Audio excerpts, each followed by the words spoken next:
Hello, everybody, and happy Friday. Hope you guys have had a fantastic week and you're ready for a great weekend of boxing. We have a big fight with little guys, but a big fight. And then a little fight with big guys to look forward to tomorrow. Right off the bat, we have a super chat from Aaron, my boy from Australia. Thank you so much, brother. He says, Yo, Big Mike, give me your top 5 gingers in the boxing game of the last 10 to 20 years. Note, dyed hair does not count. Also, can you give Northern Gold Coast QLD a shout out? Well, I just gave them a shout out. Northern Gold Coast QLD, shout out. But look, dude, I want to answer your Ginger's question. I honestly cannot think of 5 redheads, natural born redheads at the elite level in the sport of boxing in the last 10 to 20 years. Now, it could be because I'm deliriously tired and I haven't slept much over the last 5 to 6 weeks. And maybe my boxing historian brain just is not working as good as it normally does. I feel like I've screwed up on so many questions you guys have asked. I feel so bad. I feel like I'm not doing my job at times. But the only one that stands out, you know him, is that guy from Mexico, the Irish Mexican, Canelo Alvarez, Saul Canelo Alvarez. That's the only one that stands out. Now, there are some that I can think of that are like, journeyman level, gatekeeper level, no disrespect, but guys at that level. But I'm trying to think, you're asking for your top 5 gingers. Man, I can't think of anybody other than Canelo, because I'm trying, when you think ginger, you don't normally think Mexican, right? You're normally going to Northern Europe, Western Europe, you're thinking Germany, Ireland, places like that. And I'm trying to think of fighters from that part of the world in recent years that were, at the elite, world level. And again, I'm not thinking of too many redheads. So that is a great history question, a great trivia question, bro. And I got to take that to Twitter. So what I'm going to do for you, Aaron, is I'm going to take this to Twitter. I'll screenshot this question from you, and I'll take it to Twitter and see if I can get some help, because my brain is not working right now. But I can only think of one. We need more ginger representation in boxing, because we have pretty much everybody else, right? If you think of every other social group, ethnic group, racial group, religious group, you can pretty much think of everybody, and there's some representation in boxing, which is one of the things I love about the sport, by the way, is that it's a truly global sport. A little bit of everybody. But ginger representation, I don't know, dude. It's lacking in the sport. So maybe that's an area where we can have some outreach and try to get some more gingers. By the way, guys, I should mention that we have obviously 2 trilogy fights tomorrow, right? One not so great, but I kind of get it, right? But one really great. So real quick, the heavyweight fight. Tyson Fury, Derek Chisora. Now, look, these 2 guys fought. I can't even remember when the first fight it was. It feels like it was a decade ago, and maybe it wasn't. It may have been not quite that long ago. Who the hell is calling? Potential spam. I'm getting potential spam call on my phone. I love it. Since the election, by the way, and we're having a runoff election here in Georgia. Oh my God, these number one, the political ads, they're so bad. On both sides. Both of you guys are crazy on both sides. And then the texts and the phone calls and the voicemails, just ridiculous. And I'm getting them in multiple languages. Anyway, all right, I digress. Fury Chisora. The first fight was fairly competitive. At that point, I want to say both guys were like prospects, maybe baby contenders, okay, junior contenders. But Fury clearly won that fight. The rematch, Fury dominated. And by that point, Fury was, top level. And Chisora I love Derek Chisora. We need more Derek Chisoras in the sport of boxing. We truly do, especially in the heavyweight division. And Dillian White's turning into Derek Chisora, kind of. But you need that guy. You need that guy that is big, physical, strong, and willing to, and a character. Derek Chisora is a character, right? He's a great interview, great personality. He's willing to get in the ring with everybody.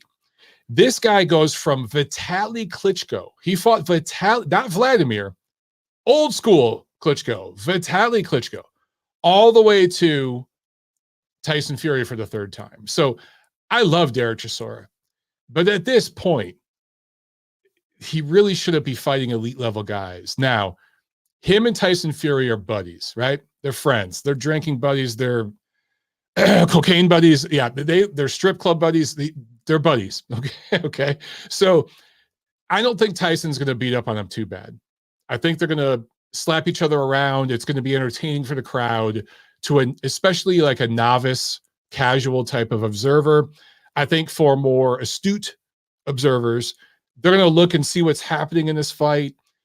It's reminiscent to me of when I was in LA. There was Leo Santa Cruz fought Abner Mares, and I looked really close at what was happening in the ring, and I could kind of see what those two guys were doing. The casual crowd, especially all like the drunk people in the crowd, they were eating it up. They were loving it. But for guys like me and some of my gym mates, we were kind of looking really close. And I'm like, we see what these guys are doing.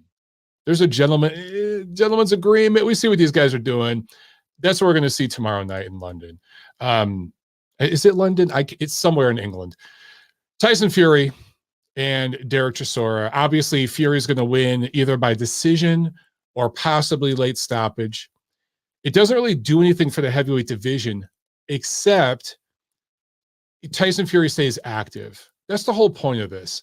Make some more money. He can't fight in America right now because of some of the connections he has. I'll leave it at that. I don't want this video shut down. He can't fight anywhere else right now. He's got to make money over there. He's doing his buddy a solid, getting him paid. They're putting on an entertaining promotion over there, and their friends in the media, you guys know these people, are having a good time over there. They're all getting plowed during fight week at all the bars and stuff in and around the complex, the venue where the fight's going to be held. It's basically a big party. That's what they're doing over there. Fury stays active. And next year, again, regardless of what Fury says, by the way, regardless of what Deontay Wilder's people say, it's all bullshit. Shelley Finkel is completely full of shit. They don't want to fight Anthony Joshua. Regardless of what anyone says, I still truly believe next spring we get the fight between Fury and Usyk. At least that's what I hope we get. That's the big fight. It's not as big commercially as some of these other heavyweight fights, but that's the fight we have to get that undisputed, right? And I really hope we get it. So Fury, even recently, even this week, has said, I don't know about Usyk. The fight with Steve Cunningham was my most difficult ever. He's completely trolling. They're talking to Usyk's people. Those negotiations are already happening. They're already setting things up. Trust me on this. I can't go on the record with it, but trust me on this. That fight happens next spring, okay? I truly believe that. If I'm proven wrong, wow, it won't be the first time. Won't be the last time, but I really think that happens next spring. Now, let's talk about the little guys. Juan Francisco Estrada, Roman Chocolatito Gonzalez. These guys are going to fight for the third time. This fight has a particular special, bittersweet meaning to me. I was ringside for both, but the first one I barely remember because I was drunk. Full disclosure. At that point, I really wasn't a part of the boxing I hate using that word, boxing media or whatever. I was just a crazed boxing fan, and I was drinking and just watching that fight. And to be honest, I barely even knew at that point, especially Chocolatito, who Chocolatito even was. I knew more about Estrada than Chocolatito at that point. Second fight, though, and obviously I've traveled around the country. I've met Chocolatito. I've seen him train in the gym. I've been in the gym with him while training. And I've traveled around the country to cover his fights, multiple fights. I've been ringside for the highs and the lows, his lowest points, his highest points. And it's been quite a ride. It's similar to my ride with Gennady Golovkin and other fighters I can point to. But being out in Los Angeles during the big drama show, little drama show thing that was happening, you guys have seen my interviews with Tom Loeffler where we talk about that. That's generational type stuff. That's stuff that they're going to write books about, make movies about, particularly in Nicaragua, in Latin America. This is legend type stuff. Okay. But even in Mexico with Estrada, this is generational type of stuff. This is a real trilogy that matters. And I get that it may not trend among casual fans in America, but globally, particularly in Latin America, particularly Mexico, Nicaragua, these are fights that people are going to be talking about for decades, right? They're going to, again, there will be books written about these fights. There will be movies about these fights and these fighters, I should say. And to have been just there for the first one, but especially the second one. The second one's particularly special because it was during all the COVID lockdowns, and I'm not going to get political. I don't want to trigger some of you guys, but during that time, most of the country was shut down, and there were only a few states open. Georgia, Texas, Florida, pretty much were it. And a lot of promotions were moving their fights down to those states while publicly saying something different. Business-wise, they were moving those fights to those states. I'm not going to get political. All right. But my wife and I, being newly married, right? So that was special. And everything that was going on with my family, my brother, you guys that follow me, you understand what I'm talking about. The training that I was getting involved in to honor my brother in the ring. That was the first fight, the first event I went. It was in Dallas, I should state, Dallas, Texas. That was the first fight I went to since all of that took place. The COVID, my brother's death, the COVID outbreak, the subsequent lockdowns, everything shutting down, the whole nine, right? So me and my wife flying out to Dallas, attending that event, seeing friends, seeing fellow fight fans, and just being around people that you could tell were starving to get out again and be around their human brothers and sisters, right? And regardless of what part of the world we're from, our worldview on things, whatever, we all love boxing.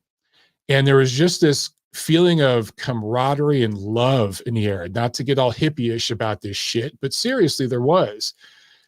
I felt there was just this appreciation of everybody there, like, oh, it's so nice just to be out again and talk to another human being and talk to them about something that I love and I'm passionate about.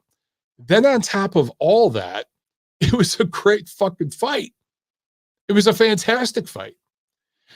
A fight that could have went either way. I personally thought Chocolatito edged it, but, you know, hey, I'm not the only one. But the official judges disagreed. But I'll tell you something.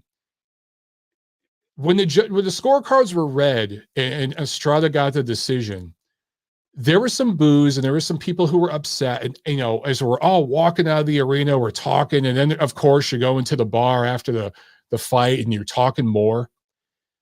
And people didn't agree necessarily with the decision. Most people, some people did. Some people thought Estrada won.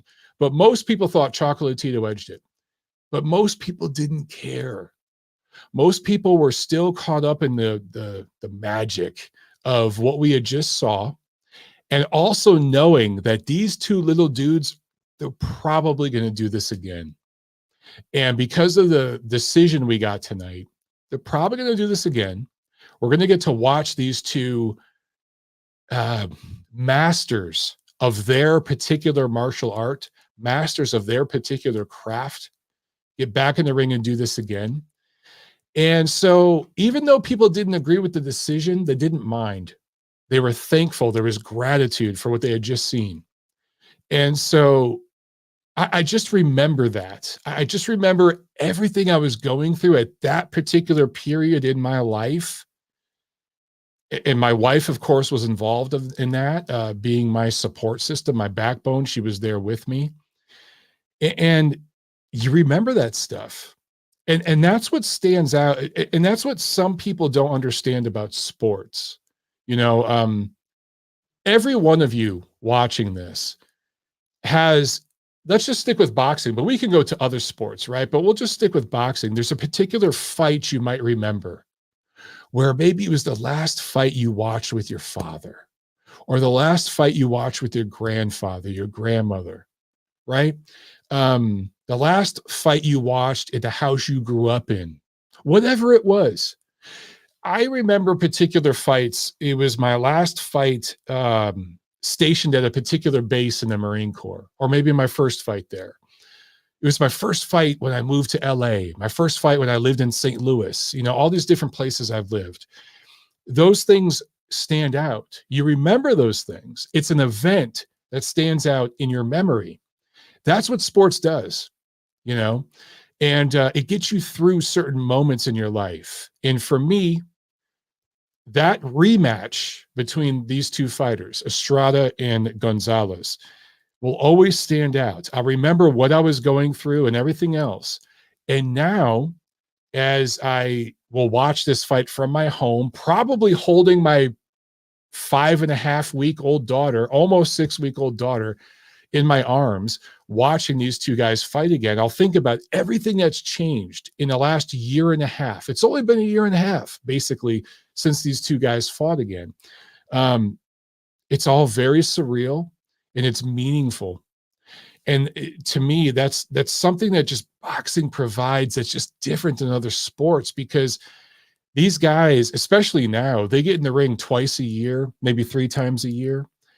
It's not like the NBA where there's 82 games, or the Major League Baseball, there's 162 games, right? It's hard to remember a specific baseball game I've been to, because I've been to dozens of them. There might be a playoff game I remember, something like that. I remember where I was when Mark McGwire hit his record-setting home run, because I was in the service, and I was at a particular base. Like, I remember that kind of stuff. But with fights, they stand out, dude. Hopkins, Trinidad, right after 9/11, like stuff like that. You just remember that sort of thing. And so anyway, these two guys doing a rematch will always stand out. And tomorrow night, they're going to fight for a third time. I can't wait to watch it. For my money, Chocolatito wins by decision. I think he ekes out a decision win. And I think it puts the stamp on his, he's already a Hall of Famer, right? He could retire. He could say, I'm not fighting tomorrow, screw this, and just ditch the fight. He could literally just fly home tomorrow and not even show up for the fight. He's still a Hall of Famer. But he wins tomorrow. He beats Estrada, who one day will be in the Hall of Fame himself.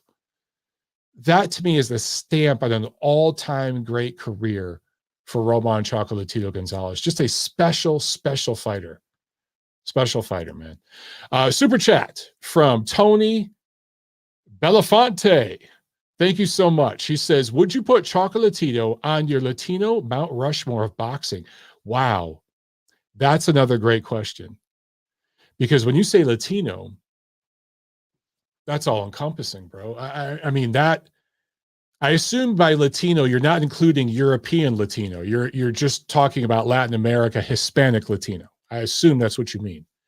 Because we're not going to include Spain, Italy, those countries, right? We'll just stick with Latin America. Dude, you're talking Mexico, you're talking Brazil, you're talking Colombia, Argentina. Wow. And I get what Mount Rushmore is 4 people, right? I might. I really, really might. I'd have to think about that.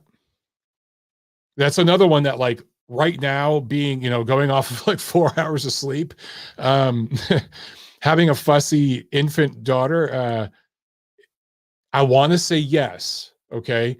But if I think about it for a day or two, maybe there are 4 other names I could put above Chocolatito. But pound for pound right now, especially if he wins this fight, because I really do believe he won the second. And I think that first fight against Rungvisai, I thought he won that one too.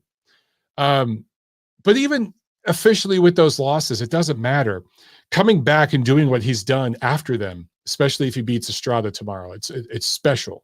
Especially as a little guy, right? A guy who started at 105 and now is at 115. That's a big deal, right? 10 pounds, I get it. For Tyson Fury, 10 pounds, you know, he takes a healthy dump in the morning. That's 10 pounds. Chocolatito, 10 pounds, dude. That's a significant gain in weight. And to do that in his mid to late 30s and compete at the level he's competing at, that's special. I don't know, dude. I'm tempted to say yes. I'm tempted to say yes. I mean, obviously, you've got Duran up there. Obviously, you've got Chavez up there. Who else do you put? You might have to go to Puerto Rico, but then maybe Argentina with Bonzone. I don't know. Dude, I got to think about that one. That's another, man, you guys have some great freaking questions today. But if I could get 5 heads on that Mount Rushmore, then it's an easy answer, yes. But if it's only 4, that's a tough one, bro. But that's a great question. Right now, I want to say yes, but I need to check myself and make sure I'm not getting caught up in the moment. So I'm going to say borderline right now. I'm going to say borderline. CJ Duncan, what's up, my brother? Thank you so much for the super chat. Soon to be looking and feeling a lot like me. He's less than 2 months away, guys, from having his first. So everyone in the chat, congratulate CJ and his wife Vicky. They're going to have a beautiful, beautiful baby very, very soon. He says, "Here's to great changes in your life, Montero. Salute to the fight fans in the chat." Thank you so much, brother. And best of luck. You guys are in the home stretch. Trust me, the last 2 or 3 weeks for Vicky, she's going to be miserable and huge. Just try to get her outside, dude. Try to take a walk. It's the best advice I can give. And just say yes to everything she says. Just say yes, and you'll be okay. All right. Let's go to the chat. Or I'm sorry, let's go to the phones. We're already got great chat here. And let's take some calls, guys. I'll go as long as I can. And man, I hope that, listen, real quick before I go to the phones. We've gotten some trilogy fights in recent years that were absolute duds, right? Or either the third or fourth fight. Like I'm thinking Marquez Vasquez, that fourth fight, it's cringeworthy. I wish it never happened, especially when you see what Israel Vasquez is going through right now. Just terrible. But then you get to some trilogy fights that are outstanding, right? I just hope that, I mean, these guys, it was only about a year and a half ago. I just hope we see that same level and we get another all-time great fight. I really, really hope so. As a boxing nerd like you guys, I hope that's what we get. All right, to the phones we go. And we start with 336. What's up? You're on the show. Yo, Mike. Oh, what's up? BLT, my brother. What's up, man? How you doing? Yeah, everything is good. How's everything with you? I know it's good. Man, I don't remember sleep, but I'm not complaining, man. I'll tell you, dude, I'm not even afraid to admit it here. My daughter started smiling recently, and when she smiled at me, dog, I started tearing up. I just turned into a bitch. I started tearing up immediately. Hey, man, you got a daughter. I do. Look out. She already runs the house. She already runs me, dude. My wife is going to have to be the disciplinarian already. There you go. There you go. Hey, check this out. I'm watching the Josh Kelly, Williams. What's his name? Troy Williams fight right now as I'm talking to you. And yo, it's Kelly. Yo, Kelly is nice, man. Yeah. Real nice. Oh. You watch it. I love it. He's watching live as he talks on the chat. I love this. I love it. Yo, it's nice. Give us a play-by-play, man. Okay. Well, they wrestling right now, playing with each other. Kelly kind of, I guess he's holding a little bit. Boom, boom, boom. Okay. So you think? Boom, back again. Boom. Kelly goes a left hook. Boom. So has he improved since that loss? Do you think he learned from that loss? Oh, yeah. He looks a lot better. Okay. Yeah. He did. I don't know what he did, but he looks like a different fighter to me. Okay. Hey, I mean, man, he hit losses. my man with a left hook. Oh my God, that shit was nice. I was like, yo, is this the same Josh Kelly or what? But yo, check this out. What time does that Brandon Glanham fight start? East Coast time, regular East Coast time. So yeah, I should let you guys know. I had Brandon on the show earlier this week, on TNC. Yeah. That starts tonight, regular time, because that's in Florida, so it's East Coast time. He's the main event though, so he'll probably be going So on like, maybe 11ish p.m. okay, I okay, like good. him. I think he's an exciting style, and he's hungry, dude. And I like that he's not playing around. He wants to get right to it. I love that. Yeah. I want to check him out. I've never seen him play, so I want to check him out. You're gonna Nice. be He sounds entertained, serious. bro. You're gonna be entertained. Okay, good enough. That's what I wanted to know, man. I concur everything else you said. I'm not even going to repeat anything. All right, man. Yo, it's been a pleasure, my brother. Don't worry Hey, about the have a sleep. great night, man. Yo, let me ask you something. Did you start working out? Well, you haven't started working out. You got a plan for that or what? Well, it's funny, man. I was I had it set up to go to the boxing gym Wednesday morning, but then my daughter got constipated and we had to take her to the doctor and shit. So I had to text my coach and I was like, yo, man, my daughter's constipated. I gotta go to the doctor. I'm sorry, I can't make it. He's like, oh, you cancel it on me, bro. I'm like, I'm sorry, dog. I'm so. So he was, he understood because he's got a daughter too. He's got like a 3-year-old daughter, so he gets it. But yeah, I'm trying to start again next week. We shall see, because I got to get back in there, Check man. this out. When my son was born, I was still working. I used to get up. I was in Brooklyn. I used to get up like 4 in the morning, man. Yeah. Go run and get on the Solar Flex. Remember the Solar Flex? Oh, yeah. Holy shit, dog. That's old school. And I used to come back and do that. And I had to do it then because it was like, I had to go to bed early because, I got to get up. But, I try to fit it in, but boom. Anyway, yo, it's been a pleasure, my brother. All right, man. Have a great weekend, brother. We'll do it again next week, all right? Too, man.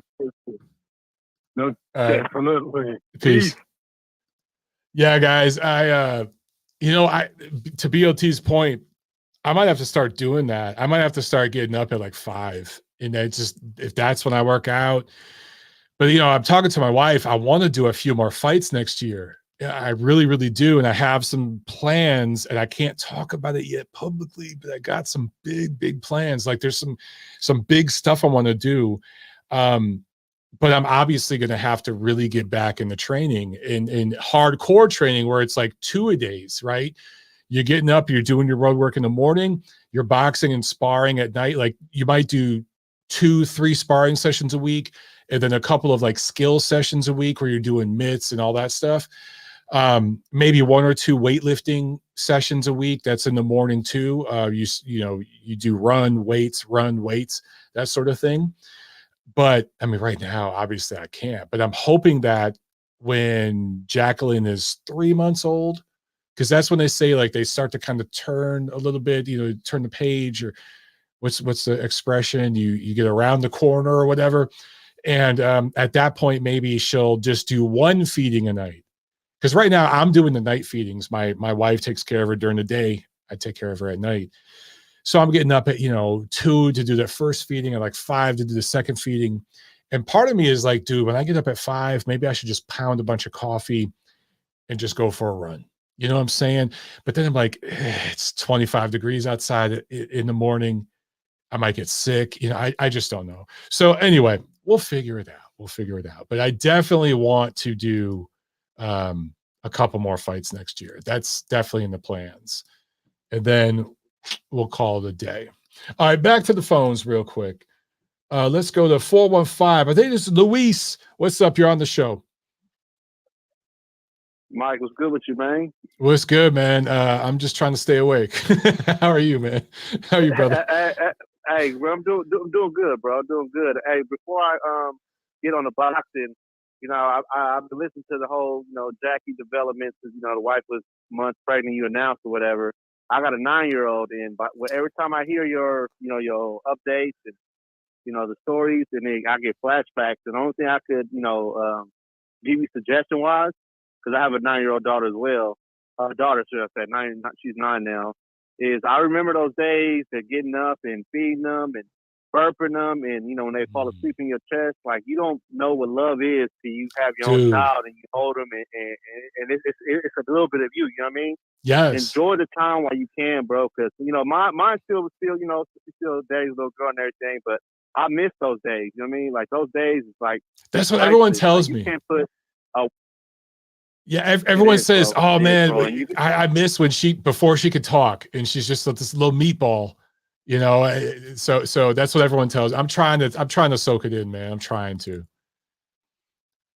You're gonna just like you were just saying earlier, how she smiled for the first time. Like, you know, I really be fucking with you, Mike. Like, I think you like one of if I've known you, I know you my partner through via boxing, but you know what I mean, you like it seems like we one the same kind. Like when she smiled and you broke the tear, that's you being a honorable father, man, and know your responsibilities and know your duty in life is to provide and to be, you know, everything to your little mama. You know what I mean? Mm-hmm. So ain't nothing. You wouldn't no being no bitch, none of that. You was being a man. And you got a good heart. Okay, good. You got a good heart, bro. Because what's funny, bro, is it was like instant. It was like a fraction of a second. She smiled at me so big, I immediately teared up. I was just like, oh my God. And I'm like, one day she's gonna ask me for money and shit. And she's gonna be, here's $5. Here, just take it. I'm just gonna melt, dude. Like instantly, I knew she's got me. She's got me. It's a beautiful thing, bro. Appreciate it as long as you can, and appreciate it more. You know what I mean? Mm-hmm. But let me get to this boxing though. Yeah. Because I had to holler at you, you know, father to father, real quick. You know? About this Estrada Chocolatito fight. So, how much stock are you putting into Estrada saying, you know, leading up to the leak that he wasn't himself the second fight, and you know the COVID really affected him, and he still feel like he pulled it off? Because I had Chocolatito winning. I think I had like 7-5. That's what I had. And yeah, and he's emphasizing that, you know, that he wasn't himself. Okay, I mean, I kind of want to believe him because he seems like a pretty, you know, solid dude that wouldn't, you know, bullshit or fake the funk or whatnot. So, like, because, you know, now when we look back at Canelo, like when he had the Triple G, like, oh, why didn't you put him down? Why didn't you put him down? Like, you know, he had that whole hand injury going back to Loma and Tio. You know, when Loma fought Tio, why didn't he fight him in the first 6-5 rounds? Oh, you know, he was scared of his shoulder going out. It made sense afterwards, you know. So, how much stock are you putting into that? Yeah, you know, I might be biased, but I tend to believe the little dudes. When the bigger guys talk, I just don't believe them. But when the little guys talk, for some reason, I believe them. I don't know what it is, but I actually I take him at his word. We'll find out tomorrow. We'll take him at his word. But look, if you look at the records of these two fighters and who they fought, when they fought them, there's more mileage on Chocolatito. Right?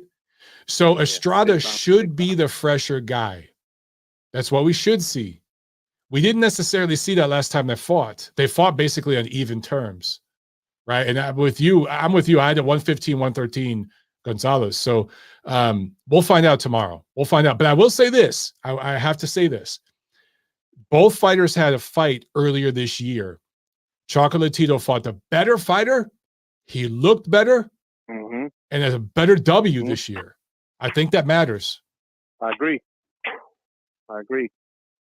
And one more thing before I let you get up out of here, or before I get up out of here. What's up with the franchise? So he vacated the belt because, you know, he was hurt or inactive or whatnot. And that's the belt that old boy from San Antonio got. What's his name? Bam? Bam. So Bam has the official WBC belt, correct? And he's defending the franchise belt? Yeah, I think because if you remember, I think the WBC had a mandatory for Estrada. Who the hell was it? It might have been Bam's brother. He was supposed to fight who's his brother, dude? I can't remember right now. Shit. Rodriguez. WBA champ.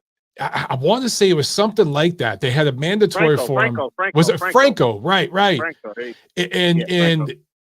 I might be wrong on this, but he he said he couldn't do it. There was an injury. There was something going on. I can't remember the exact details. And so that's how it worked out with the WBC, where he's got the franchise belt, but he doesn't have the regular belt because he didn't defend. He didn't do his mandatory, something like that, dude. I can't keep up with this shit. I can't. Here's the thing with this fight, bro. The belts don't mean shit in this matchup. It's beyond belts, right? Yeah, I agree.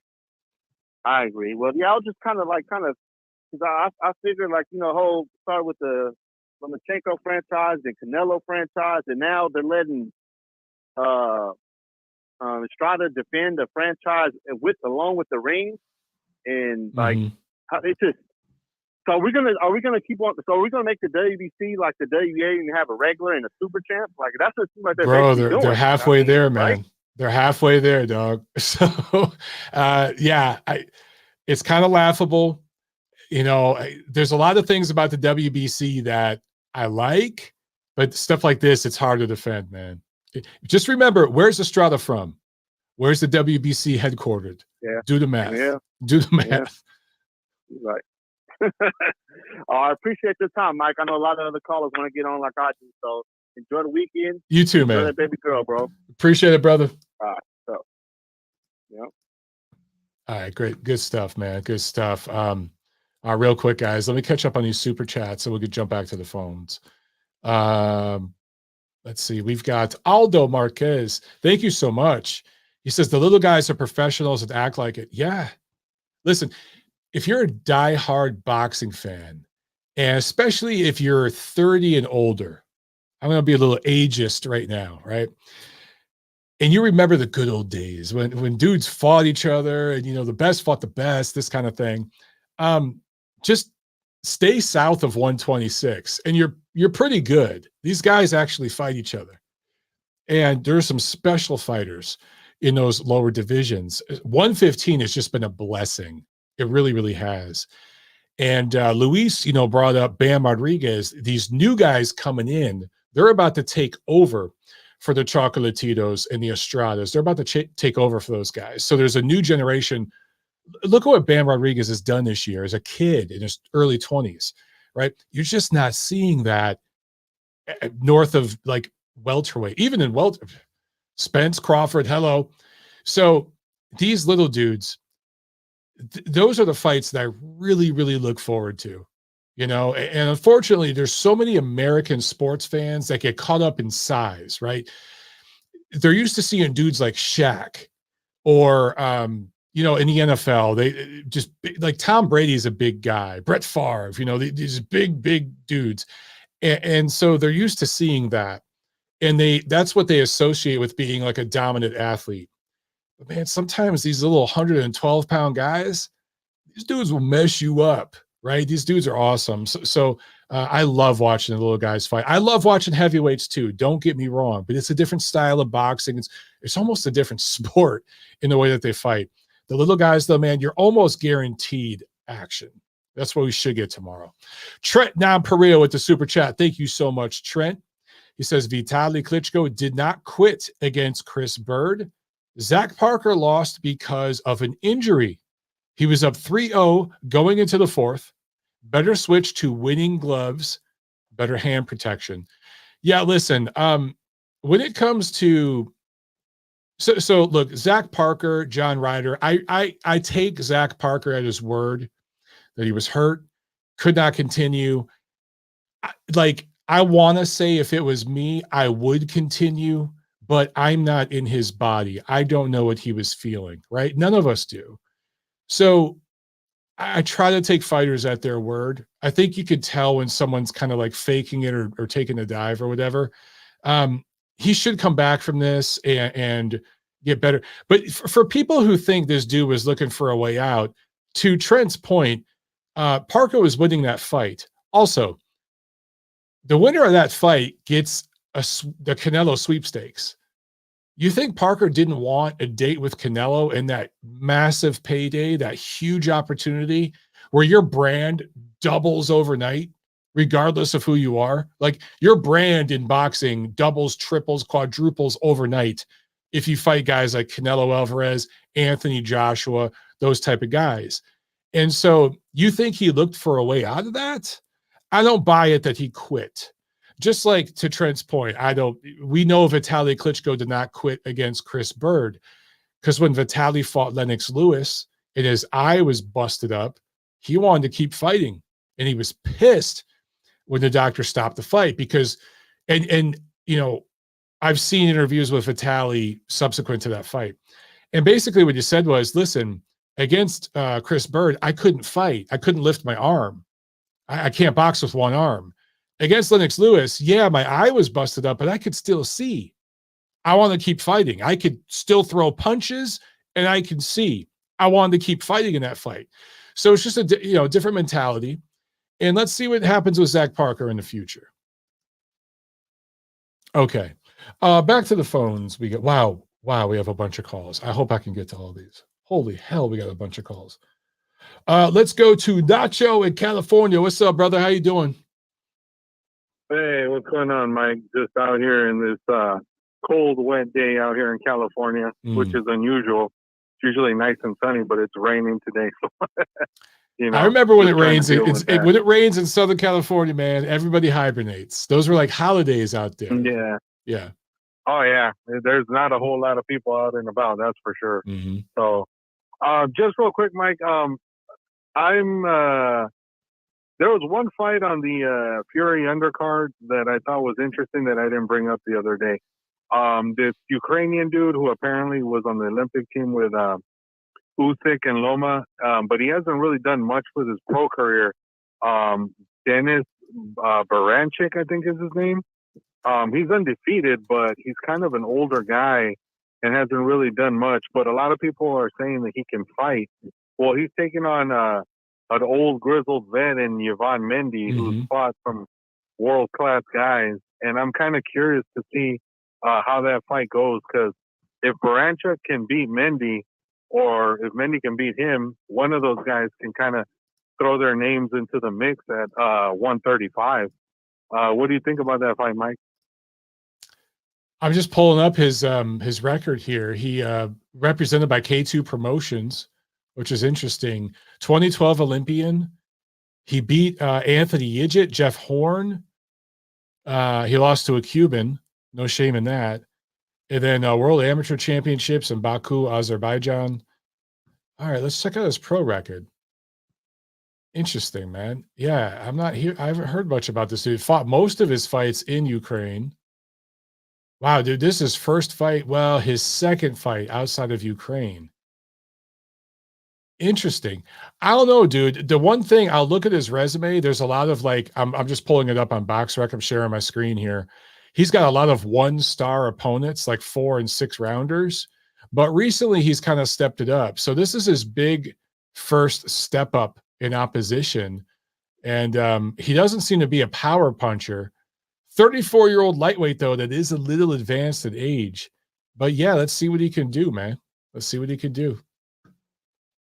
Okay. And then also, you know how we talked about him a couple of weeks ago after the fight?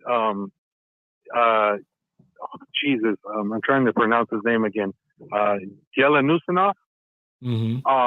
There was an update. Apparently, he's been moved out of his hospital room, and apparently he's like talking and like walking. They said so. Apparently, it looks like the prognosis has gotten better recently. Wow, yeah. It's funny, man. So like I haven't seen that. anything posted about that. Yeah, a couple of people posted it on Twitter. Okay. Dan Canobio was one of the guys that posted an update about him, earlier this week. So just to kind of let people know that Yelenusinov is apparently recovering nicely. So hopefully it keeps going. You know, it's great news after that beating he took. I mean, yeah, like I'd hate to see that guy not be able to, you know, at least regain some semblance of a normal life. And then I actually had a really question for you, Mike, because I've been kind of curious. I know that you live in Atlanta, and I know that this guy is from that area, and I've heard like stories about him and they say he's a legit prospect. But I'm curious, have you seen this guy named, I think his name is Brian Norman, fight since you've been out there? Let me see. Let me look him up. That name sounds very familiar. Yeah. I've seen him because he's fought at Buckhead Fight Club, and Jolene Mazzone is representing him right now. So yeah, he's a legit prospect, and he's got a fight coming up in New York. I want to say, like not the city, but like up by like Buffalo or like upstate New York. Oh, like Turning Stone? Something like that. Yeah, I can't remember exactly, but he's like welterweight, right? I've seen him fight. So Buckhead Fight Club, Terry Moss, who I've had on my show, that's her gym, and he's fought there a couple times, and I've done the commentary for the stream. He's a legit prospect to take a look at for sure. Yeah. Okay, so you think he's got a chance to be a player at 47? I don't know. We got to see how he does when he steps up. 47, that's a tough division. But he's definitely like, he's a young guy. And when I've seen him fight, I think twice. And when I saw him fight, you could see the skill set, you could see the athleticism. I just don't know. I don't know enough about like where he's training and who he's sparring with. If I were advising him, I'd be like, dude, you need to go down to like Texas, Florida, if not, LA, and get that the next level sparring. I don't know if he's doing that. I just don't know. Oh, okay. And then there's just a couple other little tidbits I just kind of wanted to get your opinion on. So Jaime Munguia, apparently him and Golden Boy and Zanfer decided not to enforce their latest mandatory against Janabek. So at this point, like in your opinion, Mike, what the hell are they waiting for other than the obvious Golovkin payday? It's just that, brother. I've been talking about this, I feel like all year. They are going to do whatever they have to do to ensure they get the Golovkin fight in 2023. And I think Golovkin has a mandatory. It's Falcao, right? He's got to fight Falcao. He'll fight him in the spring. So look for a Golovkin Munguia either in the summer or maybe the fall. And it could wind up in a few different locations. I know Golovkin and his people are even open to go into Mexico City. It just depends. But I'm telling you now, like, I'm not going to do like a Mike Coppinger and post, but just trust me, guys. I've talked to people on both sides of this equation. That fight's, unless something blows up, that fight's happening next year. Okay. And then the last thing, Mike, was I know I don't know if you've seen, they announced a fight for next month between F.A. Ajagba is fighting Oscar Rivas. What do you think of that fight? I like that fight. I did not see that. But again, I've been kind of out of it. Let me see it. I'm going to pull up F.A. You've been Ajagba. a sleep-deprived zombie, so I get it. Yeah. I like that fight. So Ajagba, of course, he lost that fight to Frank Sanchez, but he was dropped, but he went the distance. And for Rivas, now like Rivas went down to what? Didn't he go down to Bridgerweight at some point? Yeah, he did, and he won a belt, but he hasn't really defended it since he won it. Yeah, right. Because that was like last year, and he hasn't even fought this year. So the thing with Ajagba, I don't know if he could get down to Bridgerweight. I'm imagining this will be heavyweight. Oh, you know what, dude? I'm pulling this up. I want to say this might be the same card that Brian Norman's. Okay. So they're going to fight on a top ranked card. I just pulled this up. January 14th, 2023. And you're right. It's at Turning Stone. And Brian Norman's on that card. So, wow, this whole thing's coming full circle. Nice. Brian Norman's on that card. Guido Vianello is fighting Stephen Shaw. That's a great fight between heavyweight prospects. Dude, that's going to be a fun card. Man. Nice. Okay, well, then that's great. We'll all get to see Brian Norman and see what he looks like for sure. Then yeah, because that's awesome. ESPN Plus. I wasn't sure if you were like gonna tell me that he was on that card until you were like, "Oh, he is on the card." Okay, that's great. I had heard, Right. I heard Perfect. that Norman had a card in New York, but I didn't know it was that. So now, I just pulled it up and I'm sharing the screen now. And it's definitely on the same card. That's a fun card, man. That's a fun card. Yeah. And then just last one, Mike. I don't know if you've seen. I'm pretty sure you haven't because you just said you didn't see this one. What do you think of Chris Eubank Jr. taking on Liam Smith? That's a fun domestic level fight there in the UK, man. What weight? Have they said what weight? I think it's going to be at 160. Wow. That's fun. So Eubank, he's fought at 160, but I think recently he's been north of that, so he'll have to move down. The thing with him, dude, I never know what to expect because he kind of changes his mind last second. He pulls out of stuff. But if that happens, that's a fun fight. That's a fun fight over there. I'd check that out. Yeah. To me, that's like a Parker Ryder Liam, kind of fight. You know what I mean? It's like that level kind of fight. Yeah. I think so as well. I think it could be entertaining because Liam Smith's never been in a bad fight. Yeah. So he's definitely going to bring it. I agree.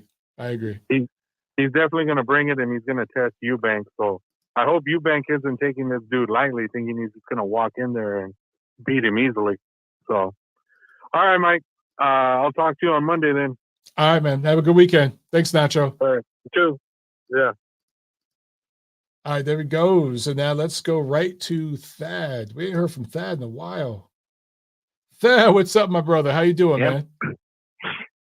Yeah, Mike, you made me gag before when you mentioned Tyson Fury, his 10-pound, you know what, and then, constipated babies. I'm trying to eat dinner. Sorry. So I'm sorry, man. I had to put that down and give you a call. So right in the middle of that, too, I saw Josh Kelly put on a master class against Williamson. Looked amazing. Looked like a completely different fighter from when he fought Avanesian. So he might be a force to be reckoned with, at 54. So I know it's a domestic level title he won, but it's good performance to say the least. That's the thing, man. With losses, people make so much out of a loss. Sometimes a loss is just what a young guy needs to get better. Right. Oh yeah, he definitely improved, and he hurt him all fight. He's got great offense. Just a matter of can he take it on the beard, and I think. A learning experience like that, same as when Bektemir Melikuziev got knocked out on literally a left or a shot from left field. Mm-hmm. It kind of lets you know, like, all right, well, I got to buckle up and not let that happen again. So with that being said, Avanesian was fighting Crawford. Mm-hmm. I don't know. I wouldn't be shocked if he, if Crawford with all the distractions and, the curse of, having fights, ducked out of, whatnot, missing out of. People get knocked off. I think Floyd Mayweather was the only fighter that he escaped, getting upset. And I think he had 2 fights where he should have lost against Maidana and Castillo. But with that being said, I mean, this is boxing. The theater of the unexpected, like Larry Merchant used to say. So I'd be very wary if I were Crawford coming into that fight, because Avanesian, he stopped Kelly. So he's definitely battle tested. Avanesian, he's a battle tested guy. He's not going to go in there and lay down. I know that. No, he's going to come right at you. He's going to fight you. So I know Crawford gets touched up early and he gets dropped, by Kavaliauskas. So I don't know. That might be a better fight than people are expecting. So I wouldn't sleep on that. I would bet the under in that fight either way. So with that being said, with these fights this weekend, I like the betting overs in all 3 of the main fights. Chocolatito, I like by decision. He's my plus 115. That's like the obvious pick. I wouldn't go crazy on that one. The fight that I'm intrigued with is the Lorena versus Dubois fight. I think that's a great fight. I know not a lot of people know Lorena. He's a South African, and I've bet on a couple of his fights, and he's been featured against a couple of heavyweights, Vach and Danu, I think. He looked good. He looked really good. He's a crafty cruiserweight, but he moved up, put on some weight. He could give Dubois some problems. I'm not expecting him to win because Dubois is 40 pounds and 5 inches bigger, and that matters. But, you know, we saw Dubois get frustrated, and then how he reacts. I don't think he has the firepower to do what, you know, obviously Joe Joyce did, who's who I think is a top 3, top 4 fighter at heavyweight. But it'd be interesting. I like the over now. I think the over under is like 4.5. I think Lorena takes him at least to 8. So there looks like some potential there. And the Fury fight, you really don't know what to expect from Fury. I mean, he could come right out and bang him out, but you know, Chisora's he's tough. He's like a punching bag. You know, you just whack him and he's just there. Guy. He doesn't go anywhere. Very tough guy. So I think that fight goes late. Maybe stops him. Maybe Chisora's corner stops the fight in around between 8, 9, 10, 11. I other than that, I would take the over. What is the over? I definitely don't like. The over-under is like 6.5. Take the over. You know, right at that area. Take the over. Yeah, you have to give up juice. Yeah, to take the over, you have to put up juice like minus 140 to take the over. So you have to put up more money to do it. But I think Chisora stays in there, and I think Fury, that's his buddy. Exactly. I think he carries him. I agree. So, yeah, I mean, but if the fight stops, I could see that, you know, 7, 8, 9, 10, 11. I just, you know, I don't see a quick knockout. So other than that, there's not a lot of drama, you know, this weekend except for the Chocolatito fight. That's another pick'em, you know, but, you know, he's a slight favorite, Chocolatito. I'd like to see him get the win. Both guys have mileage on them, so, you know, it is what it is. But what I wanted to ask you, because I didn't call on Monday, was the fiasco with Jermall Charlo. Literally walking up to Bivol. This is like this is how I'd explain it. Like Weird Al Yankovic walking up to Paul McCartney and asking to do a duo with him in his recording studio. I mean, that's what I thought. Like, look at this jackass coming up to boxing royalty right now, okay, and saying, "I want to fight you." And Bivol was laughing his ass off inside. He was trying not to mock him. But Jalolov was in the background laughing too.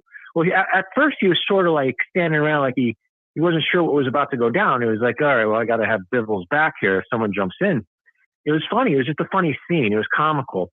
But Charlo, drunk as he always is at these events, was talking out of his ass. Like, where does this guy get the balls? Where does he buy pants big enough to fit those balls in order to talk to Bivol, you know, about having a fight when he fights at 160? Okay, he's bigger than Bivol, and he fights at 160. And Bivol was laughing like, I'm after the belt. It's like, where's your belt? 160? He's like, laughing at him. I'm like, no, are you kidding me? It just makes me wonder if Heyman puts these guys up to confronting these fighters like that. Like, there is a person over there who does that. It's not Heyman. I'm not going to name names, but there is an employee there who does. It's not Heyman. But there is an employee who encourages that sort of thing. I'll just leave it at that. See, that makes sense. That makes sense because I know, you know, there's not a lot of, you know, brains in some of these guys like Charlo, and especially with the drinking, there goes the brain cells. But I know they're not, you know, crafty enough to think about strategy like that on their own and how to market themselves. So yeah, it had to come from somewhere. So yeah, that makes sense. But it's just it's like a comedy act with boxing anymore. It's more like the old WWF before it became WWE. And that was great. I mean, as a kid, I just loved it. It was entertaining. With boxing, it's kind of like scratching your fingernails against the blackboard, though. It's like too contrived, and it's just, it doesn't seem like organic. That's a great word. You know, to me, the Charlo Bivol thing felt very contrived. To me, a lot of the things Fury has said this year, Deontay Wilder's people recently saying they want Joshua, like all that stuff, it's contrived nonsense. Yeah. The Spence Crawford negotiations and the reporting of it, that was all contrived. All of it. Yeah. So nauseating. Yeah. I mean, it's not about, it's not laughing. We're laughing not with Charlo. We're laughing at him. And we're laughing at Wilder and all these fighters who are talking, you know, stupid. You know, it's not entertaining. It's just embarrassing. at this point. So all you can do, make the fight, and when the fight's made, then you can talk. Then you can build it up. Or better yet, how about this, Mike?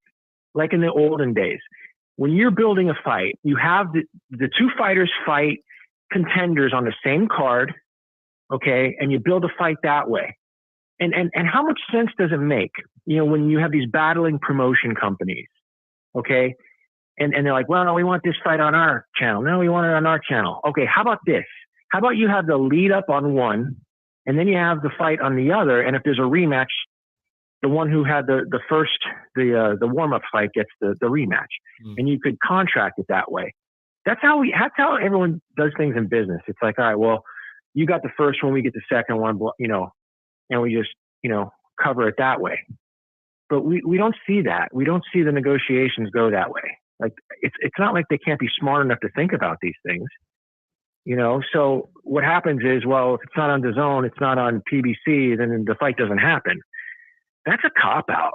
There's better business people behind the scenes that could think of ways, contingency plans to have these, these difficulties ironed out where it makes sense for both parties. It's amazing how I don't see this happen. Do you have a comment on that? Yeah, I mean, what you're talking about is a build, right? And to go to your wrestling reference, that's one thing that they do really, really well over there. Vince McMahon's a genius at that. When you have a build, that's something that an audience can follow. It's simple, it's easy, and they could tune in at different points in the saga and know what's going on. They don't have to watch the entire thing, right, to follow it. That's something that boxing used to do very, very well. And it's just fallen by the wayside. Certain promotions are better at doing it than others, but the particular promotion you bring up, they're horrible at it. Everything's a one-off. Dana White, the smartest thing he ever said, everything boxing does, it's like a going out of business sale. At least American boxing, that's the way it feels. Yeah, he sees it. He sees it. I mean, if you're taking the Munguia versus Charlo fight that was supposed to happen, you could have had Charlo fight a guy and Munguia fight a guy on DAZN.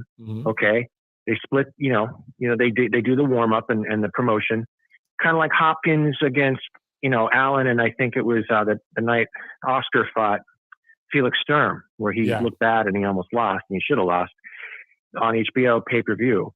And then the main event came on pay-per-view like a few months later.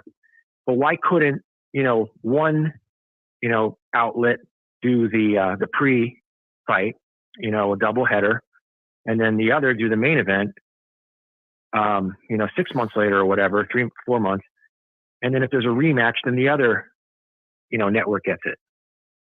I just don't understand why they can't negotiate that way. It's like in good faith. It's the purses.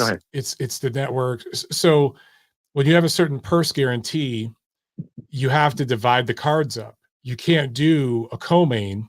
So I honestly, Thad, I think they tried to do that with that Charlo doubleheader. Do you remember that? That was a pretty good pay-per-view. That might be the best value pay-per-view PBC's ever done. And it completely tanked. I remember that, yeah. I don't think it did 100,000 buys because those guys just aren't names, and they didn't price it correctly or market it correctly because they don't know how to do that. So that was an example of where you had, a couple of main events on one card, and the only way they could pay everybody their guaranteed rate was to go pay-per-view. Now what you see is they have to divide it up into two different shows so that each main event gets their guaranteed rate. I think these fighters being overpaid is the biggest issue right now in the sport. That's really the issue, Mike. That's the issue right there. Because the sense of entitlement some of these fighters have, they don't understand. Sometimes like James Toney would fight on USA Network or ESPN against, like a top 30 guy in between, him defending his belt at 160 and 168 for nothing, just to stay active. These fighters, Buddy McGirt did that. Oscar De La Hoya did that. Oscar fought 5 times a year once. Buddy did that stuff. The guys used to do that. But it's a different era. Golovkin. Yeah, that's how he got put on. People don't understand that. Right. And people are like, "Oh, you're not fighting the A-level opposition." Yeah, he's a champion getting $100,000. Like that. You're not going to fight the top guy. The top guy won't fight him. He fought Proska. He fought Proska for nothing on HBO. Right. They tried to get Darren Barker. When Barker was a top ranked guy to fight him for, Golovkin was going to fight him for free basically, and Barker like backed out of it. So sometimes you have to sacrifice in order for down the line. I know Kovalev had to do that. He wasn't getting paid anything. Kovalev was literally fighting, and his purse was going straight to his management. His management would pay his rent at his apartment and help him get groceries, and that was it. He was living in North Carolina, and not even like in Charlotte, like in a city. He was living in a country in the middle of nowhere. That's where he started his career in America. Yeah. I mean, you want to talk about the hard road. I could make an hour-long video about that, but you bring that stuff up and people get, all bent out of shape. But yeah, I mean, of course, that's the thing, Thad. I mean, that's just where we're at right now in the sport. And look at the results. I mean, the results, Triple G, he probably earned close to 70, 80 million. And then Kovalev, he made that like 11 million against Canelo. He probably made about 15 million, not too bad. Granted, after taxes and stuff and expenses and fees, you're going to get less than half. But still, I mean, Golovkin, over in Kazakhstan, he could be like the king over there. So it pays sometimes to invest in yourself and not expect, a crazy payday fighting a nobody. And that's what we see today. Because Al Heyman, but tried to steal the UFC. Do you blame the fighter or do you blame the promoters and the networks? Because the promoters and the networks. That's who I blame Absolutely. too. I don't even blame the fighters. If you're giving me money, okay, I'm going to take it. You're giving me money and I could fight a circus clown who is, a crackhead. Okay, I'll do it. So I don't blame them. I really don't blame the Charlos and the Andrades. I can't be mad at those guys. I'm mad at the promoters. They're the ones doing this. Exactly. Yeah. And as much as I hated Andre Ward, he got handed money by Jay-Z. He was a fool not to take that. Fighting Rob Brandt on HBO for $5 million. I mean, on BET. I remember that at a catchweight, like 172 or something. Like if Jay-Z's dumb enough to, it wasn't even Jay-Z. It was the investors. I can't remember that guy's name, but if that's who wants to put up the money, why not take it? Why not? I don't blame the fighters. Anyway, but then we have, on the back end, we have what we have now with the Charlo and Spence and Andrade and all these guys that are entitled. They just don't want to fight. And let me just say in closing, Andrade, he had the worst year of anyone because he missed out on fighting Janabek and Parker, who were less than impressive in their showings. Yep. Whether that was a part reason of him, with the ring rust and not fighting. But he looks like a horse's ass right about now, even more so than before. John Ryder is going to get that Canelo fight, and that could be Demetrius Andrade. He is life-changing. Career, you're right. Generational type of money. Life-changing. FU money, right? It's life-changing. Absolutely. It's 100% on him. He'll get 5 million pounds. That'll be about like 7, 8 million. He's not a victim. It's 100% on him. This one, 100% on him. Right. All right. Well, great. Great day at a Friday show. Really needed to, talk boxing. So we'll see how these fights go this weekend. I just think the Dubois-Lorena fight will be a little closer than people think. Right. So keep an eye on that one. I think it'll be entertaining. Will do, brother. Will do. Have a good weekend, Thad. Appreciate it, man. You too now. All right. All right, guys. We're going to take maybe 2 more calls, and then we're out of here. All right? And we're going to get the weekend started. Let's jump to the UK. Let's take a quick call over from the UK. Our brothers from over the other side of the pond. 782, you were on the show. What's up? Hey, Michael, it's Pat. How you doing? You Pat, good? Yeah, I'm good, man. How are you? I'm good. Got a better phone signal this time. You can hear me this time, yeah? Loud and clear, brother. Loud and clear. Weird Al Yankovic and Paul McCartney, 2 names. Dude, that I did not think I was going to hear that today. That was great. That was great. David Lee Roth, maybe. You know what I mean? But no, there was a few things. The Fury fight tomorrow night that only just came to mind for me, but the more smarter people will have already thought about this already. Now, you know how much I love boxing, and everyone who watches a show from me to Fat, Michael Mendiola, etc. Right? Now, that fight is on tomorrow night. And if I'm honest, Mike, I've thought about that fight maybe twice this week. And the reason for it is not because he's fighting Chisora, a fight that nobody wants to see. We're now finally in the midst of the World Cup. Yeah? Now, Frank Warren think that even if he could have got the Usyk fight over the line for this weekend, that he would have been stupid enough to put that fight on within 24 hours of England playing. It wouldn't have been a good idea, because you can have all the boxing on that you want. If England are playing, most of those fans are going to watch the England game instead of boxing. So much so that if you go into town tomorrow night in the Glasgow and you go to any of the sports bars, I guarantee you 9 out of 10 of them will have on the coverage in relating to the football than they will the boxing match. And then furthermore, they're doing an early ring walk as well. I mean, I don't know over your side of the water what time it is, but they're doing that just after 9 p.m. here.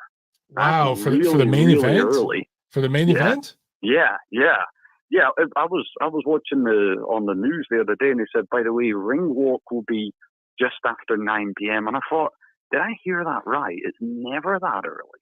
It's never that. Because if one of those games tomorrow night with maybe, I don't know who's playing tomorrow, I know the US and the Netherlands, but that's earlier in the day. If one of those games goes into extra time, like a lot of them have, then what, are they going to push the ring walk back? Probably. A bit more. But and then I thought to myself, right, so if the fight does shit on pay-per-view, which it probably will, right, it gives Frank Warren out on Sunday to go, oh, the fight did great considering we're in World Cup times. Of course. Yeah. As opposed to just saying the fight did shit because he's fighting Chisora, who, and I wouldn't say this to his face. Well, I probably would, because then he'd knock me out and then I'd sue him for enough money to pay off my mortgage. Exactly, right? The day after Chisora had that rematch with Parker, he'd done an interview. Shit you not, Michael. The guy's slurring his words and everything. You know, the beating that Parker gave him. And at that point, I thought, look, now's the time to retire. Regardless of Pulev, now's the time to retire. And, okay, maybe they're friends and that with him and Fury, but should he be getting, with all the beatings that he's took over the years, should he be getting in with a world champ? What do you think, man? I mean, he could get badly hurt. He could, I don't know what you think. I personally think Fury is going to carry him. I agree. I think he'll go to about 8. I think bet the over. I think he'll go to about 8 and the towel will come in. Maybe. Yeah. I think Chisora's corner will throw in the towel. They're going to throw in the towel. Yeah. I say around about round 8. The Kevin Lorena fight and Dubois, I kind of agree with that Dubois will go longer. The thing with Dubois that really struck me was I saw him at a convention. God, it must have been about 4 years ago, just pre-COVID times. And he, on one side of him, he had Buster Douglas. Now I know Buster Douglas is retired and he's put on weight. And on the other side, he had Frank Bruno, who's still in pretty good shape. And I was really surprised. I thought for a heavyweight, unlike what he looks on TV, I thought Dubois didn't look that big in person. I was actually quite shocked. I expected him to look a whole lot bigger. I'm 5'7" on a good day. I stand on all my credit cards. I go up to 5'8". Right? I just thought myself, I was like, he's not big enough. But we'll wait and we'll see. And then the comment that was on last week about Janibek making the comment that he wanted to put Denzel Bentley in a wheelchair. That's disgusting, man. Yeah, I agree. Despicable, you know. Because I don't know what you're hearing over there. Are you hearing any slight rumblings over there that Canelo is going to come over here and fight John Ryder in a stadium next year? I know that. Hearing a little bit of that here. Yeah, so I can't speak too much on record, but they've been planning that right, since. Okay, I won't put you in a position. They've literally, Pat. They've been talking about that since last year. It's definitely something that they want to do. I'm going to that. If that's why they want to do it in the summertime. That will sell out in 5 minutes. Overly fond of London. Yeah, it'll be huge. It will. Yeah. And then the thing is as well, like, you know, if you were smart with that, and you got, you know, you're always talking about how Jaime Munguia has been badly promoted. You know, if you could come to some agreement and you said, okay, Jaime Munguia, maybe put him in with even a sort of lower level British middleweight of a sort of Liam Smith level, you put him in on the undercard on that would be a cracking night. It really, really would.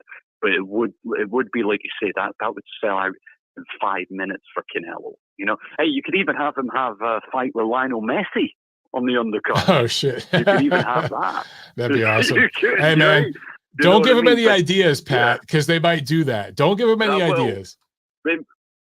Well, I don't know. Did you see Marcos Maidana with his beer and his cigar with a mask on Twitter? Yeah, saying, "Oh, hey, Canelo, are you looking for me?" But no, I'm going to Miami and Memphis in February, early March, Mike. So if you hear of anything out that way, even if it's a small show or anything, you just hit me up on the Facebook. I comment on your links, and if you do happen to hear of anything, I'd really appreciate it if you could put it my way, man. I guarantee you, depending on please check in with me, because I know for sure there's probably going to be some stuff going on in Florida. Definitely let me know, please. Yeah, I'm going to be four nights in Miami, 3 in Memphis, and if I could see a fight of any kind, even if it's like you say a low level fight, I would love to do that, man. I mean, I'll take care of you, brother. Just let me know. Check in with me. All right. I will do. Right. I'll let you get to your next call, Mike, and I'll speak to you soon, man. God bless. All right. Have a great weekend, brother. You too. All the best. All right. There he goes. All right, guys. We're going to do one more call, and then we're going to call it. All right. One more call. And I think this one's up in New York. We're going to go to 631. You're on the show. What's up? Hey, Mike, this is Keith Yasin. Keith, I thought that was you. What's up, man? How you doing? What's up? Good, man. How are you? Good. It's been a while since I called in. Just Friday was a little bit easier for me. Thank you for putting on Friday. Just want to say congratulations to you, Tiffany, on having Jackie the Ripper. Thank you. It's a beautiful thing. And Thank you. I know you're going to be a great father. Thanks, man. I'm trying. I actually want to ask about that. Yeah, no, you're doing a great job. I mean, just being there, obviously taking care of being there is more than enough. Well, I actually wanted to ask you, do you think you're going to be an overprotective father, or do you think that you're going to be giving her, like you said, money once she asks for it? I don't think there's a term, helicopter parent. I didn't even know what that meant like 2 months ago, but people explained it to me. I can't be one of those people. When I see, like, I don't want to offend anyone out there, but when I see this bumper sticker now on cars that says, be patient, student driver. I'm like, fuck you. When I was 16, I had to just learn how to keep up with traffic. And now I'm supposed to like bend over backwards for your kid. No, like I'm going to teach my kid, look both ways before crossing the street. That sort of thing. So I think I'm going to be, I grew up in the school of hard knocks. My kid's going to grow up in the suburbs, middle class, completely different than me. But I'm going to have to give her some of the culture I grew up around, right? At least I hope so. Yeah, I think so too, and that will give her a big advantage, and especially like essentially the society that we live in today, just because our society's kind of gotten a weird direction. Yes. So, but again, congratulations. That's amazing. Thank you. I just want to let you know, we had the last couple calls, it came up a couple times regarding the IVF and the whole mandatory BS and whatnot. I actually reached out to the IVF. I called them 2 or 3 times, and I sent them an email from my company email, just asking him, like, being nice, tactful, asking him what's the deal with this. I brought up the Jermell Charlo situation, Spence situation versus the Usyk situation. And the George Cardini in England, how he was stripped, and Usyk is getting prompted to having essentially a mandatory, and I haven't heard back from them. So I just want to hit you with that. It's please let us know if you hear something. because it is very interesting. Yeah, I'll send him another email. Yeah. And if next time I'm in Jersey to see my family, if I happen to be in northern Jersey or wherever they are in central Jersey, I'll try and go stop by and knock on their door to see what's going on with that. But okay. Yeah, it's interesting for sure. A couple points we kind of talked about the fight that happened this past weekend, and also the Vitaly Klitschko, where he kind of retired on stool from the shoulder injury versus when the fight was stopped versus And I think personally, I know that most fighters aren't quitters, but I also think there's a balancing point to where if you're injured or you're in a fight, I think sometimes it's better to live and fight another day to where you sustain a career-ending injury like we've seen, or even hypothetically die as well too. Mm-hmm. I don't know, what are your thoughts on that? I completely agree. And something I've said for years, honestly, is I think this is something that MMA fighters just seem to inherently understand more. And the fans, UFC fans, are way more forgiving of that sort of thing than boxing fans for whatever reason. I see a lot of the guys in UFC just, I don't know what the expression is over there, but they're equivalent of take a knee, let's say, where they're injured or they're not feeling it that night, and they kind of just capitulate, and their fans are cool with it. And at my gym that I train at right now, there's a couple of MMA guys that come in there to work on their hands, and they work with us, just to try to get better with their hands. And I talk to them a lot, and they talk about some of the cultural differences, and that's a huge one. For whatever reason, dude, boxing fans are just really unforgiving about that sort of thing. There's just some nights where it's not your night, dude. And if you're taking an absolute beating that might change your life, or if you have an injury that might affect your vision or something like that for the rest of your life, I don't think it should be held against a fighter for maybe, sitting on their stool. I don't know. Every situation's different, though, Yeah, no, I agree. And also in MMA too is essentially, like you said, there's multiple ways to get finished or finish an opponent. So you can get your arm snapped off, you can literally be choked to sleep, which you can't fault the guy that at all if he doesn't tap. But it's different. And taking a step back to the whole win versus losing is MMA is a completely different mindset in contrast to American boxing, I'd say, per se. Not really Eastern Europeans, but American fight fans and losses. I'm so glad you brought that point up. MMA. Not to interrupt, I'm sorry to interrupt, but you mentioned the Eastern European thing. To your point about Vitaly Klitschko, I've actually talked to people on his team.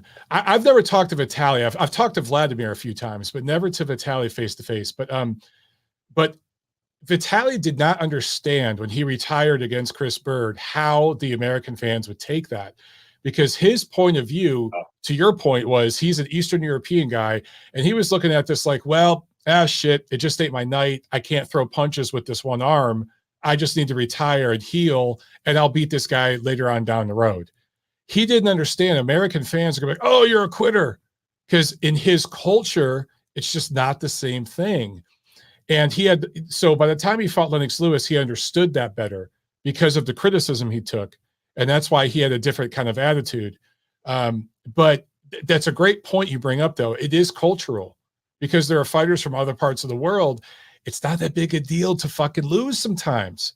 Losing's part of it. You could come back from it, Yeah, no, that 100%. And that's twofold in that, whereas European fighters don't care as much, and they also don't care about the aesthetic, the aesthetic things that American fighters do, having that glossy record, also just like essentially flaunting their wealth and flaunting their money, like we see with American fighters. So they don't. Lomachenko is a perfect example. Usyk's a perfect example. All of them, they just want to fight the best, and they don't. Part of my friends give a shit about padding their record to get to the next point. But that's just a huge stark cultural difference, and we see that across many different things across the sports. Another thing too, I don't know, maybe at some point Zach can kind of elaborate more on this. I was watching, I saw a little bit of an episode of Joe Rogan podcast, and he had George St. Pierre's old trainer on. He basically said there was a stark difference between the way American athletes train and the Eastern European athletes train, particularly, I guess, former Soviets. Whereas American athletes, they train a lot more intensely pretty much every workout, as opposed to Eastern European athletes. They would train moderately, but focus more on form and perfection and not burn themselves out till their come fight night or come the day of their event. So that's something like I'd actually like to learn more about as well. So I don't know if you've heard anything about that or have any thoughts about that. Yeah, and and I guess you can leave everything in camp. I'd also say Latin American fighters. It's more than just Eastern European fighters, but they take a more scientific approach to it, I guess. Same thing with the Cuban fighters. Mm-hmm. It's more like punching a clock. It's like, I'm going to the office today. Yeah. And, let's say you work an office job. You work in banking. Well, at the end of the quarter, it's going to be busy because you're doing your quarter end reporting or your month end reporting, right? Your annual reporting at the end of the year. That's your busy season, or tax season's crazy. But outside of tax season, things are slower. So there's an example of you're showing up to work every day, but there's different levels. And I think that's the way a lot of fighters from different parts of the world approach it. I'm punching my clock, I'm going into work, but we're 2 weeks in the camp versus 10 weeks in the camp. I think a lot of the American boxing culture, particularly in certain communities across America, it's very, very macho, and it's very much like, this is my gym. I'm the alpha dog here, and I got to show that every day. I got to show that I'm the man in this gym and no one can touch me. And there's these sparring wars and stuff, and that wears dudes out. I think there's less of it now. Yeah. But James Toney is a guy notorious for that. The Mayweathers, notorious for that. Where these guys literally wear themselves out and get punch drunk just training for fights. I've seen a lot of that, dude. A lot of it. Yeah, that doesn't really lead to a healthy life after boxing as well, too. Yes. So, unfortunately. But I got a couple of points, and I'll let you go. One quick point is I haven't seen Estrada fight, obviously, the fought recently, but I favor Chocolatito just based on his previous performance. He looked very good. And my other question for you is, and I think I know the answer, most people do, is why is it that you think that it seems like fights on the women's side, the bigger fights, are easier to get made versus the men's side? There's a few reasons, but the biggest is the finances. It's just, okay. The finances are so much lower, and these women aren't getting paid anywhere near what the men are getting paid. So when you just double the money, they're going to step up and do it. Also, the sanctioning organizations are now all in. Where you go back just 5 years, I think it was only the WBC, maybe the WBA was involved. Now they're all involved. And they, if there's belts involved and stuff like that, it does raise the money a little bit, the profile, and the fighters are more interested. So look at this fight, like let's say Spence and Crawford. Both of them want 8 figures. Neither one of them is an 8-figure fighter. There's 2 8-figure fighters, maybe 3 in the sport right now. Let's just say 5 to be friendly. There's 5 in the sport. And Spence and Crawford are neither of them. They're not 8-figure fighters. They're barely 7-figure fighters in terms of their actual market value, right? They both want 10 million plus.